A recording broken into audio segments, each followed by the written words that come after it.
For most of his life, Edward believed his future had already been written. As the heir to a powerful ducal house, he had grown up understanding that love was not part of the arrangement. Titles, estates, alliances, those were the things that mattered. Marriage, in his world, was rarely about emotion. It was about responsibility. By the time Edward reached adulthood, the expectation had long been settled. One day he would marry a woman chosen not by his heart, but by the careful calculations of two influential families. Their union would secure influence, wealth, and legacy. That was the role he had been raised to accept. And for years, he believed he had accepted it.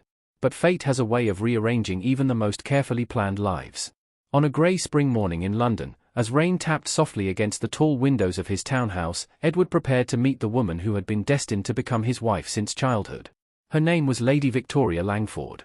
Until that moment, she had been little more than a name in correspondence, a subject discussed in letters between families, accompanied by polite reports about her education, upbringing, and accomplishments. Everything suggested she would be a suitable duchess, graceful, refined, and respectable. Yet Edward suspected that meeting her in person would feel different. Standing by the window of his study, he watched the streets glisten under the April rain while servants moved quietly through the house, making final preparations. At 28, Edward carried himself with the calm confidence expected of a duke. Years of responsibility had shaped him into a man of discipline and composure. Still, that morning felt strangely unsettling. Soon, the woman promised to him for more than a decade would step through his doors for the first time. A soft knock interrupted his thoughts. His secretary entered with a neat stack of papers tucked beneath his arm. "Your Grace, the Langford carriage is expected within the hour," he said respectfully. "Would you like to review today's arrangements again?" Edward shook his head. "No, that won't be necessary." Everything had already been planned down to the smallest detail. The household staff had been instructed on proper etiquette, the drawing room prepared for the formal introduction, and the schedule carefully arranged. Yet despite all the preparation, Edward couldn't shake the strange sense that this meeting might change something important. For years he had received updates about Lady Victoria, notes about her schooling, her accomplishments in music and literature, and the impeccable manners expected of a future duchess. Every report described a young woman perfectly suited for her role. But none of those letters could answer the one question that truly mattered. What kind of person was she, really? Would she simply be another dutiful aristocrat, prepared to perform the role society demanded of her? Or would there be something more? Before Edward could dwell further on the thought, the door opened again. His longtime housekeeper stepped inside with a concerned expression. "Your Grace," she said kindly, "you've been awake since before sunrise. You should at least try to eat something." Edward gave a faint smile. "I suppose you're right." But the truth was, food was the last thing on his mind. For 13 years, he had known this meeting would happen eventually. Now that the moment had finally arrived, he found himself wondering whether the future waiting beyond that front door would look anything like the one he had always imagined. Edward had spent his entire life mastering composure. From childhood he had been trained to remain calm in every circumstance, whether facing political rivals, society gatherings, or delicate negotiations between powerful families. A duke could not afford visible uncertainty. Yet as the morning progressed, he found it harder to maintain that usual sense of control. When his housekeeper suggested breakfast, he insisted he wasn't anxious. But the moment the words left his mouth, he realized the truth was more complicated. It wasn't fear of the meeting itself. It was the unknown. Soon he would stand face to face with the woman who had been promised to him for more than a decade, the woman who would become his wife. A stranger who would share his name, his home, and his future. The thought left him restless. After the housekeeper quietly withdrew, Edward returned to the tall window overlooking the square. Rain still fell steadily, blurring the outlines of passing carriages and umbrellas moving along the street below. Somewhere out there, Lady Victoria Langford was making her way toward this house. He wondered what she might be thinking. Did she approach this moment with the same calm acceptance that society expected from them both? Or was she, like him, quietly questioning what their shared future might become? For years Edward had approached every challenge with logic and discipline. But the closer the appointed hour came, the more his thoughts wandered through uncomfortable possibilities. Perhaps she would be distant and formal. Perhaps they would discover nothing in common beyond the obligations forced upon them. Or perhaps the reports about her were entirely accurate, pleasant, elegant, perfectly suitable. And yet, completely indifferent to him. That last possibility unsettled him the most. A life spent with someone he neither loved nor truly knew felt strangely heavier than any political responsibility he had ever carried. A knock at the door pulled him from his thoughts. His secretary entered, maintaining his usual professional composure. "Your Grace, the Langford carriage has just entered the square." They will arrive shortly. Edward inhaled slowly, steadying himself. Thank you, he replied. Once the introductions are complete, please ensure we are not disturbed. I would like a few moments to speak privately with Lady Victoria. Of course, Your Grace. Within minutes Edward made his way to the drawing room prepared for the meeting.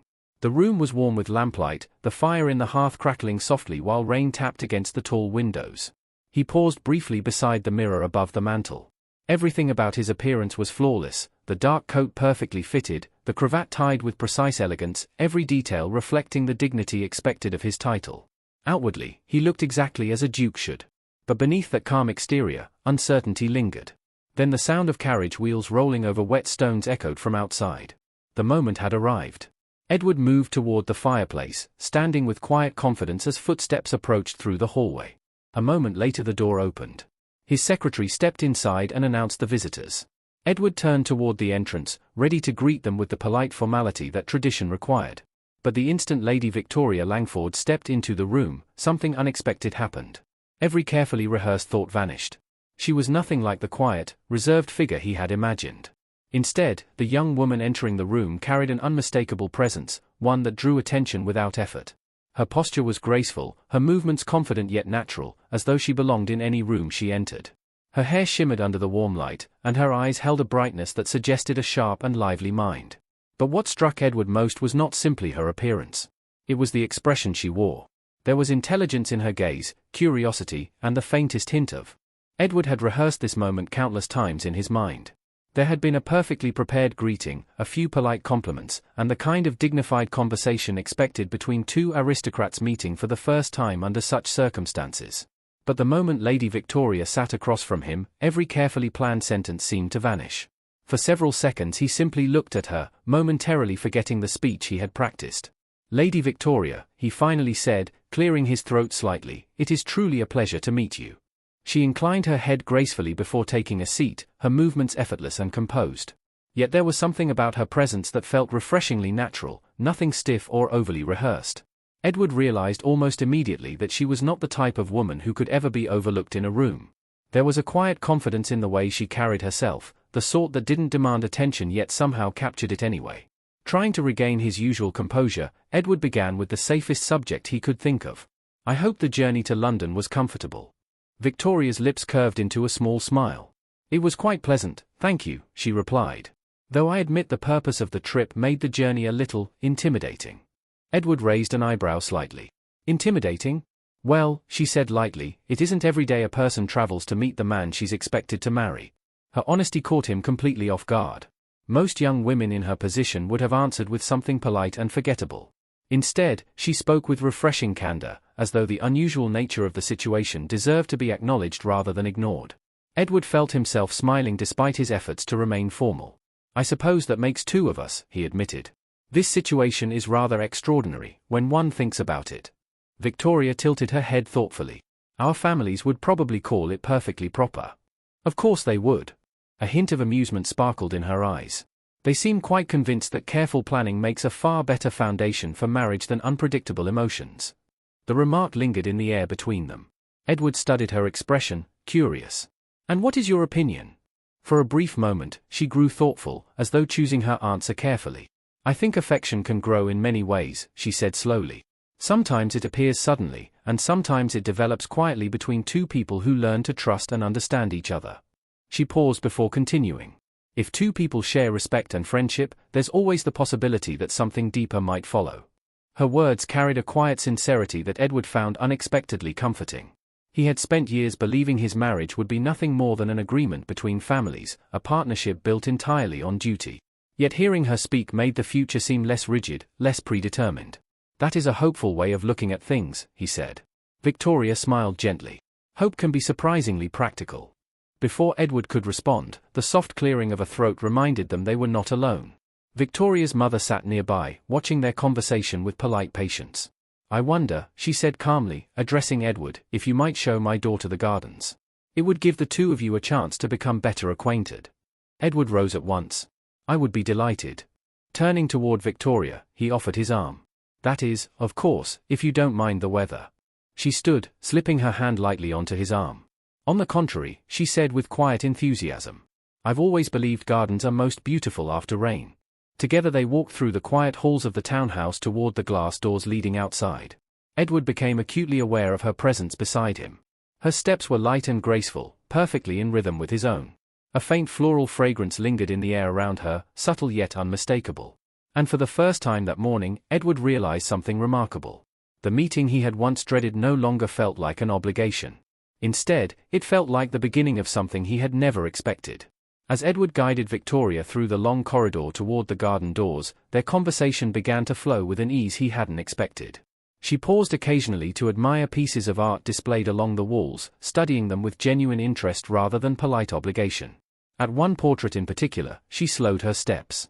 The painting showed an older duke dressed in ceremonial attire, his expression proud yet thoughtful. "There's something striking about this portrait," Victoria said softly.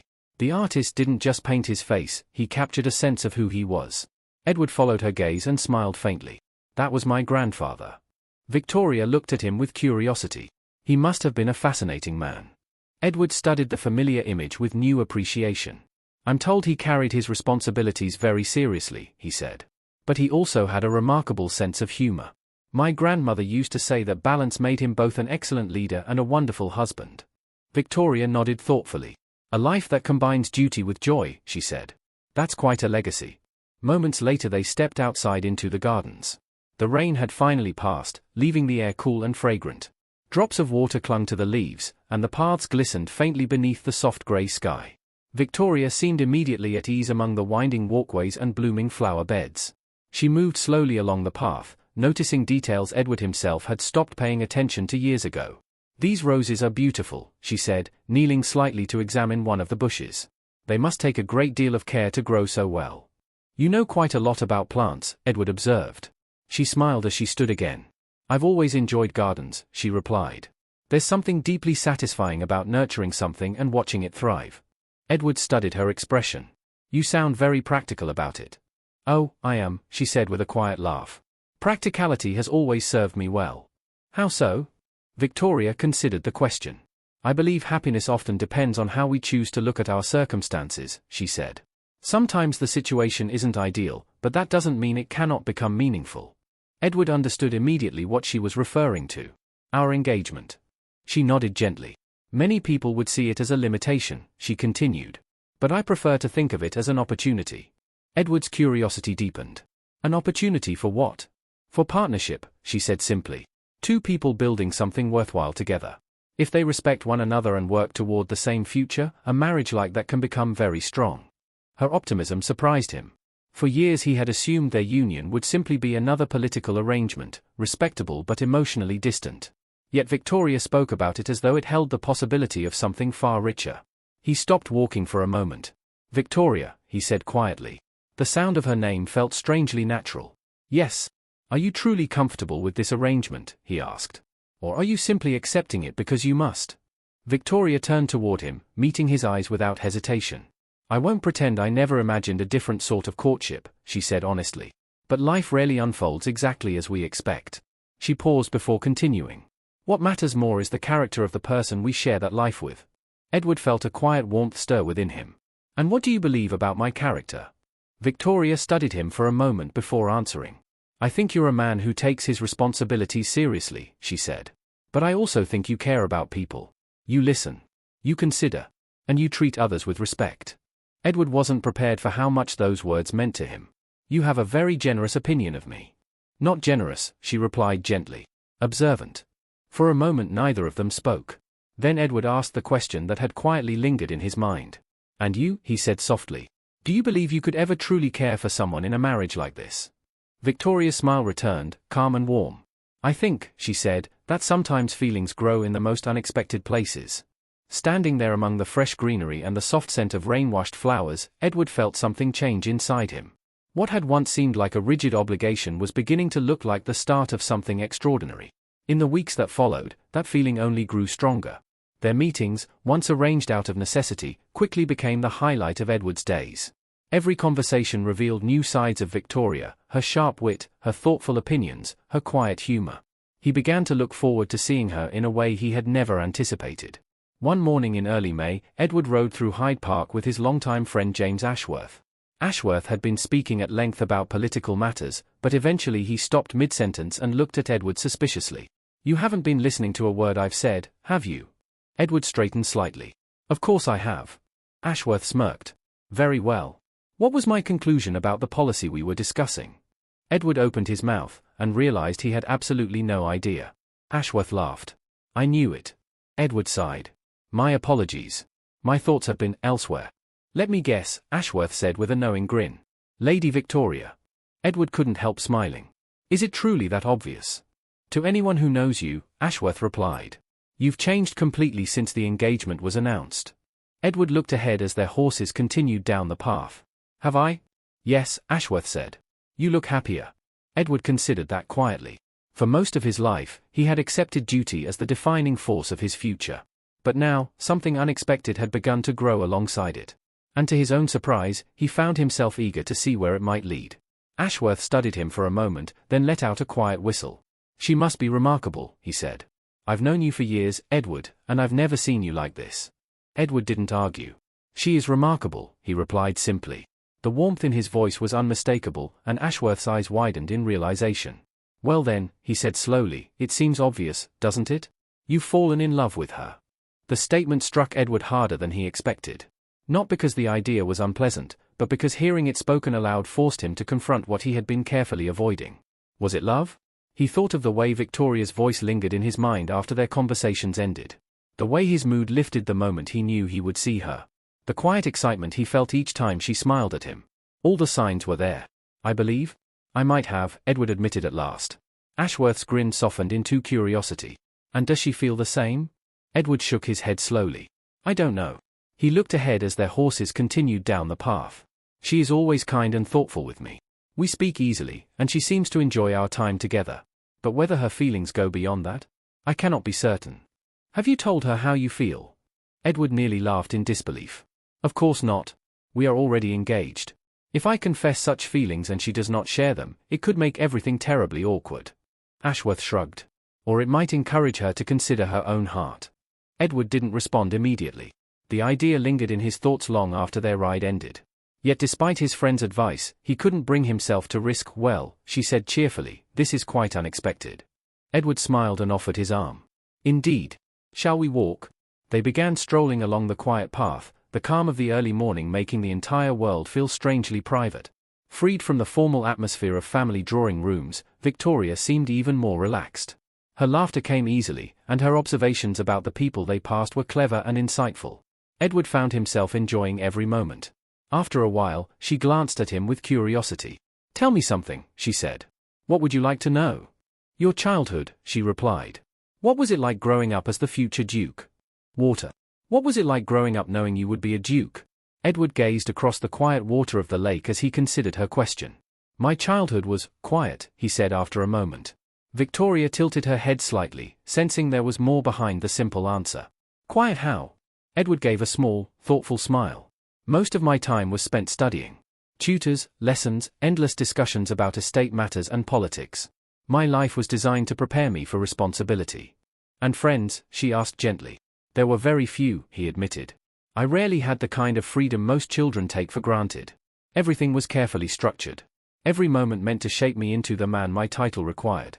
Victoria's expression softened. That must have been difficult. At the time, I didn't question it, Edward said. It seemed perfectly normal. But later, when I went to university and met men who had grown up differently, I realized how much I had missed. He glanced at her briefly. They spoke about adventures, mischief, friendships that had lasted since childhood. Some of them even spoke about love. Victoria's eyes flickered with curiosity. And you? She asked quietly. Did you ever fall in love? Edward shook his head. No. For a moment they walked in silence beneath the shade of the trees. I told myself it was because my future was already decided, he continued. I knew my marriage would be arranged, so I avoided forming attachments that could never lead anywhere. He hesitated. But if I'm honest, I think the real reason was simpler. Victoria looked at him patiently. I never truly learned how to let someone close enough. They stopped walking. Victoria turned to face him fully, her expression thoughtful and sincere. And now, she asked softly. Edward met her gaze.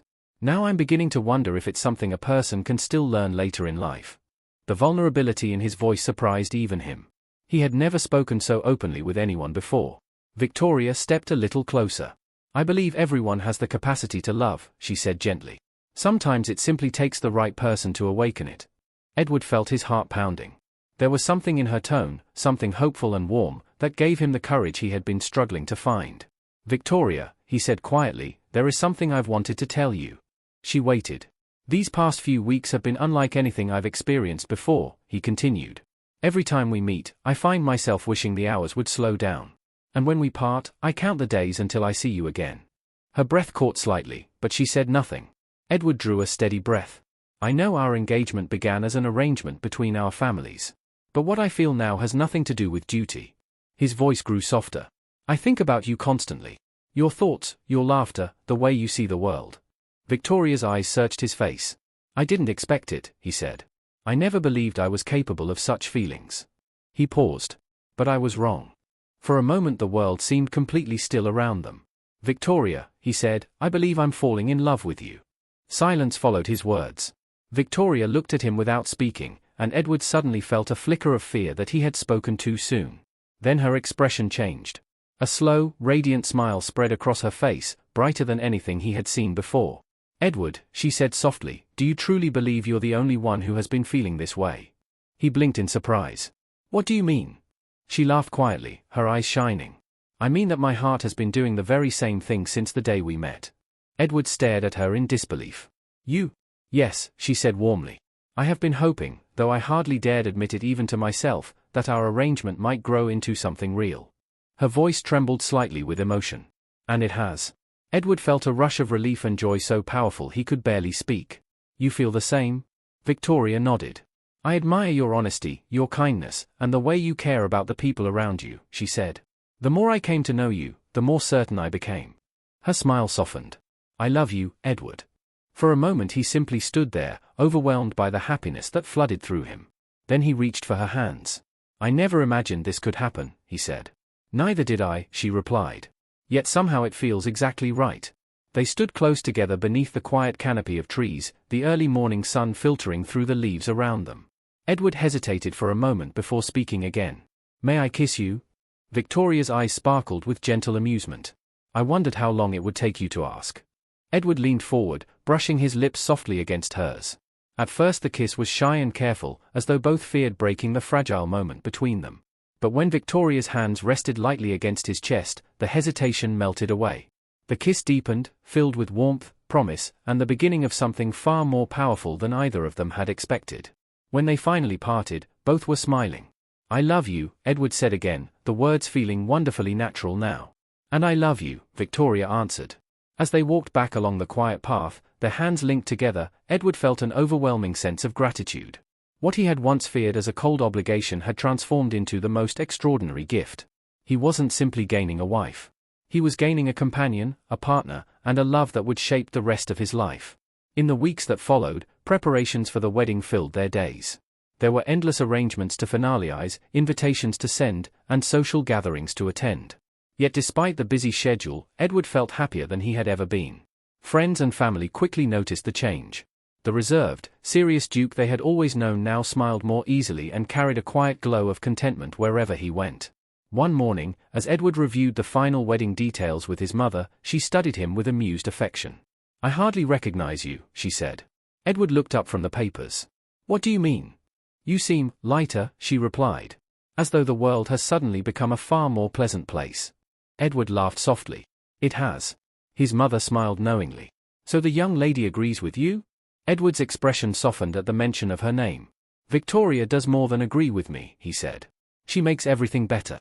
The Duchess watched them together and felt a quiet sense of relief.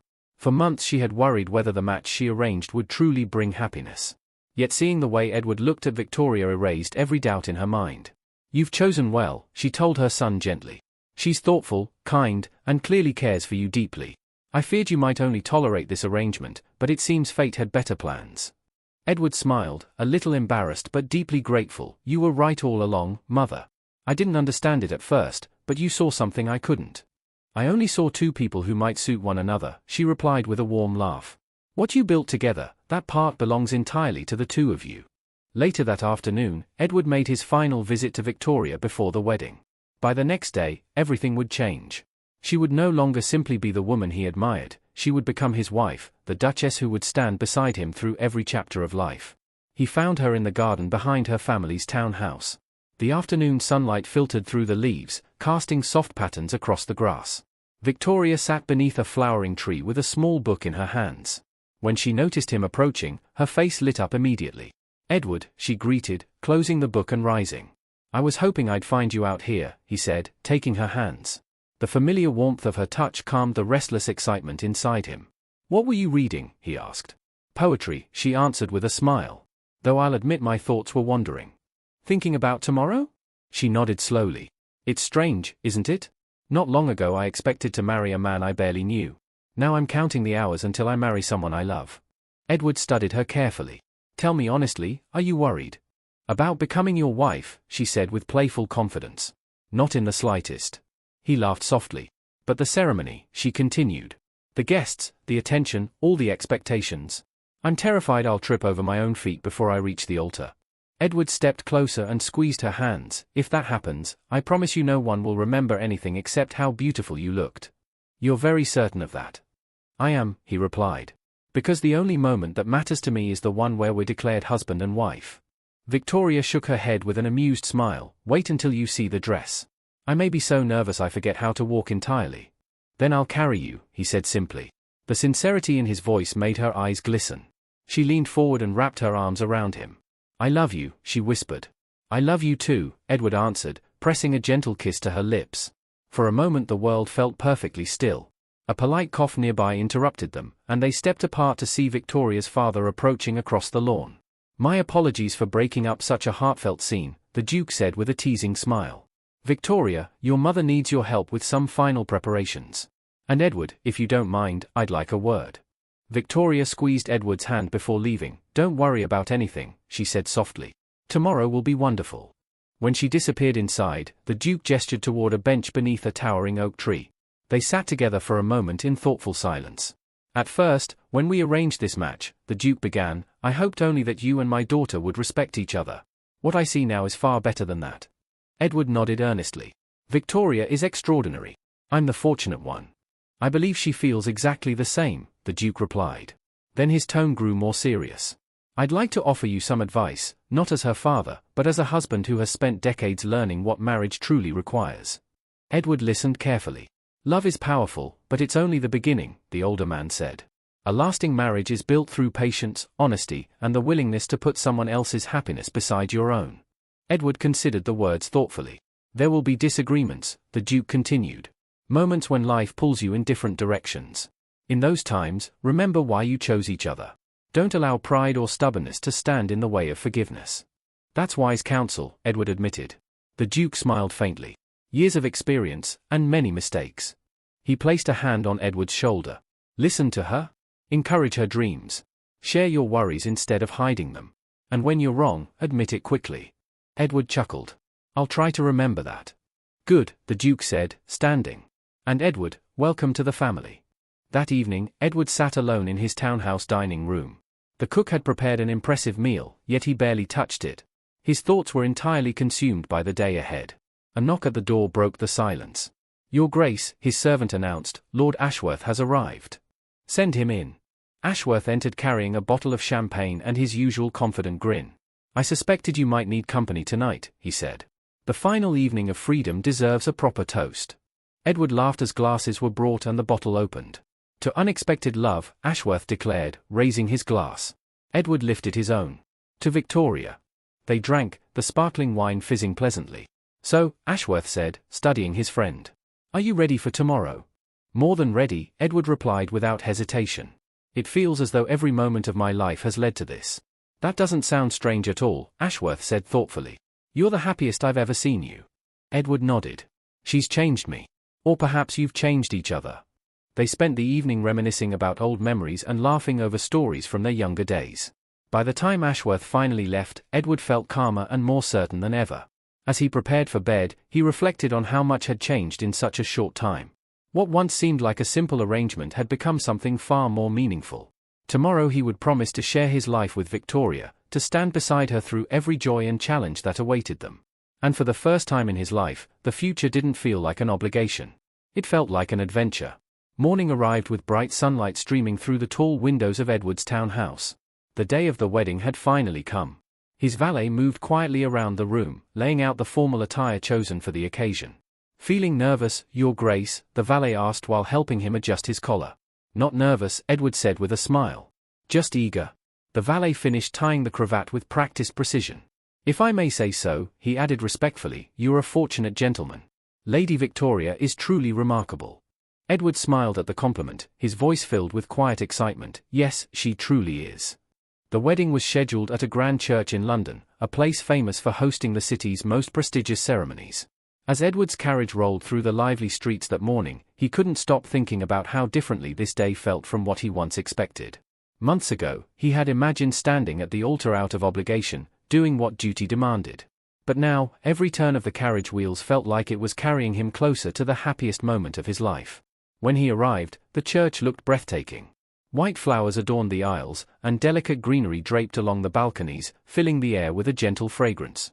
Sunlight poured through tall stained glass windows, bathing the entire space in warm color. Edward stepped forward to his place at the altar. Guests filled the pews, friends, family members, and prominent figures from society. Voices whispered softly as people settled in, but Edward barely noticed any of them. His eyes remained fixed on the entrance doors. Everything else faded away. The music began. One by one, members of the bridal procession walked down the aisle, their elegant dresses adding color and movement to the ceremony. Yet Edward waited for only one person. Then the doors opened again. Victoria appeared. For a moment, Edward forgot how to breathe. She moved slowly down the aisle beside her father, dressed in a beautiful ivory gown that shimmered gently in the light. A delicate veil framed her face, and a bouquet of pale flowers rested in her hands. But it wasn't the gown or the flowers that held Edward's attention. It was her smile. Her eyes met his from across the church, filled with warmth, happiness, and a love that made the entire room seem to disappear. As she drew closer, time itself felt slower, every step more meaningful than the last. Finally, she reached the altar. Her father gently placed her hand into Edward's. At that moment, something deep inside him settled. It felt as if every path in his life had led to this exact point. The minister began the ceremony, his voice calm and steady as he welcomed everyone gathered for the occasion. Edward listened carefully, aware of every word, every breath, every heartbeat.